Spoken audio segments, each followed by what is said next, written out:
नमस्कार शेतकरी मित्रांनो, बरेचसे शेतकरी यावर्षी कलिंगड पिकाची लागवड या ठिकाणी करत आहे. कलिंगड पिकाची लागवड करत असताना कलिंगड पिकाला बेसल डोस टाकून घेणे अत्यंत गरजेचे आहे.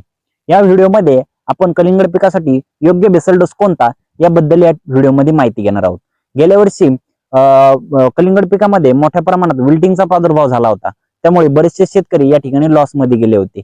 या व्हिडिओमध्ये आपण त्याचाही उपाय बघणार आहोत, जेणेकरून ह्याही वर्षी विल्टिंगचा प्रादुर्भाव येऊ नये, तसे शेतकऱ्याचे नुकसान होऊ नये याबद्दल आपण प्रिव्हेंटिव्ह उपाय या व्हिडिओमध्ये शेतकऱ्यांना सांगणार आहोत. बेसल डोस टाकत असताना आपल्याला या ठिकाणी 4 ते 5 फुटाचे या ठिकाणी कलिंगडाचे बेड पाडून घ्यायचे आहे. बेड पाडल्याच्या नंतर बेडवर आपल्याला 4 ट्रॉली शेणखत किंवा शेणखत जर अवेलेबल नसेल तर या ठिकाणी आपल्याला गांडूळ खताचा देखील वापर करू शकतो. गांडूळ खताचा वापर करत असताना एकरी 10 ते 20 बॅग या ठिकाणी तुम्ही बेडवर टाकून घेऊ शकता. त्यानंतर रासायनिक खतामध्ये आपल्याला 14-35-14 एक बॅग, त्याचसोबत यारामेला कॉम्प्लेक्सच्या 2 बॅग या ठिकाणी वापरायच्या आहे. त्याचसोबत आपल्याला चांगल्या प्रकारे साईज होण्यासाठी म्युरेट ऑफ पोटॅश या ठिकाणी बेसल डोस मध्येच वापरायचे आहे, जेणेकरून पोटॅश हे आपल्या कलिंगड पिकाला लागण्यासाठी 35 ते 40 दिवसाचा कालावधी लागतो.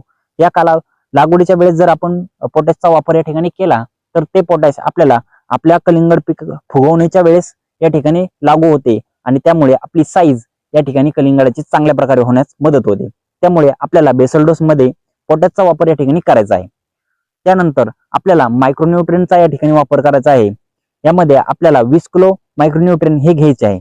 त्याचसोबत आपल्याला सल्फरचा देखील या ठिकाणी वापर करायचा आहे.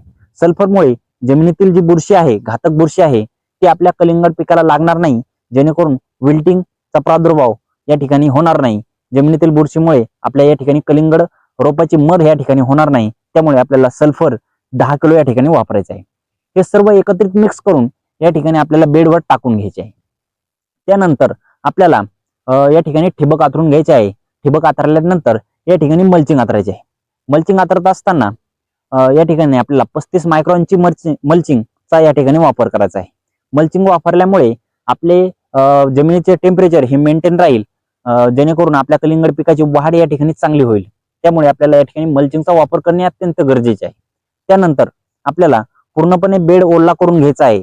ओला केल्याच्या नंतर यामध्ये आपल्याला विल्टिंगसाठी एक प्रिव्हेंटिव्ह उपाय करायचा आहे.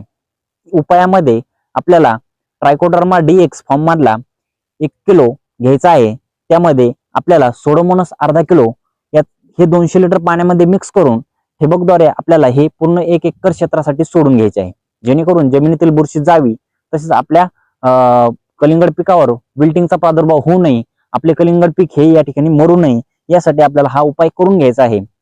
आणि हे सर्व केल्याच्या नंतर 2 दिवसांनी आपण या ठिकाणी योग्य वाणाची निवड करून या ठिकाणी बी किंवा रोपाची लागवड या ठिकाणी करू शकतात.